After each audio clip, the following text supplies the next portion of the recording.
on poursuit notre lecture de code. L'étape 7, l'étape 7 est un simple petit refactoring qui est fait à ce moment-là et qui consiste essentiellement à redéplacer vers le view model qui n'avait que l'intervalle, le start et le end. On lui ramène les classes CSS qui dictent différentes choses. Je vais vous montrer tout de suite pourquoi. On ramène ces classes CSS hors Angular dans la classe Gantt et dans la méthode ici factor base story view. On ramène ça ici depuis l'HTML là-bas. Elles ont donc été supprimées d'ici. Et on fait un certain nombre de petits changements aussi au niveau des permissions. Ce n'est pas nécessairement le commit le plus intéressant du lot. Ce qui va être intéressant, c'est le drag, et c'est pour ça que le set existe, c'est d'avoir le step 8 relativement clean. Alors si je vous montre d'abord peut-être vers quoi on va. Oui.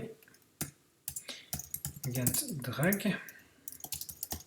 Si je prends le step 8, si on va se mettre juste ici, vous verrez que ça permet maintenant d'ajouter tout à fait un nouveau mode qui est ce fameux mode qu'on souhaite pour pouvoir créer des nouvelles cartes. Donc ici maintenant, si je crée une nouvelle carte test, j'en avais déjà une, et que je fais, c'est le mode qui va permettre de dessiner des barres, y compris peut-être dans les modes moi, que sais-je, si je fais ça comme ça,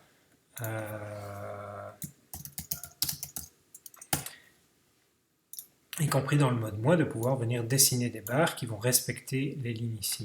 Si on regarde le commit qui introduit ça, commit très intéressant, toujours sur le même principe, on voit qu'on a un nouvel handler avec notre petite machine virtuelle ici, qui en fonction du fait que la story view a déjà une barre ou pas, donc qui a déjà des dates ou pas, va plutôt faire un move ou plutôt faire un draw new. Et donc là, on a vraiment ce jeu d'instructions qui est occupé à évoluer. Et puis, comme pour des commits précédents, un nouvel handler avec une implémentation assez directe et bien entendu tous les tests unitaires qui montrent qu'il y a moyen de faire ce qu'il veut, ce qu'on souhaite, à la fois dans le mode jour que dans le mode mois qui est couvert par un test unitaire ici. Et dans le step 9,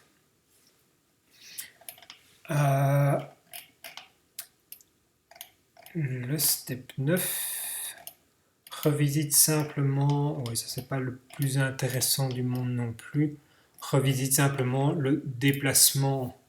Oui, c'est ça, le step 9 revisite simplement le comportement du Gantt dans le cas où on n'a pas de deuxième date et dans lequel on est sur un cas comme ça. Globalement, ça fonctionnait, mais à l'acceptance testing, il y avait 2-3 bugs CSS plus qu'autre chose.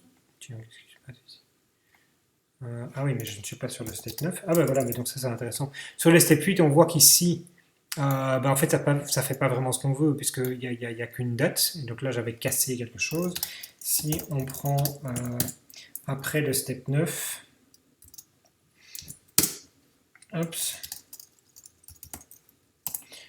après le step 9 ici, et qu'on reload ceci, on voit qu'on a maintenant, et donc ça va peut-être être intéressant quand même, au niveau du...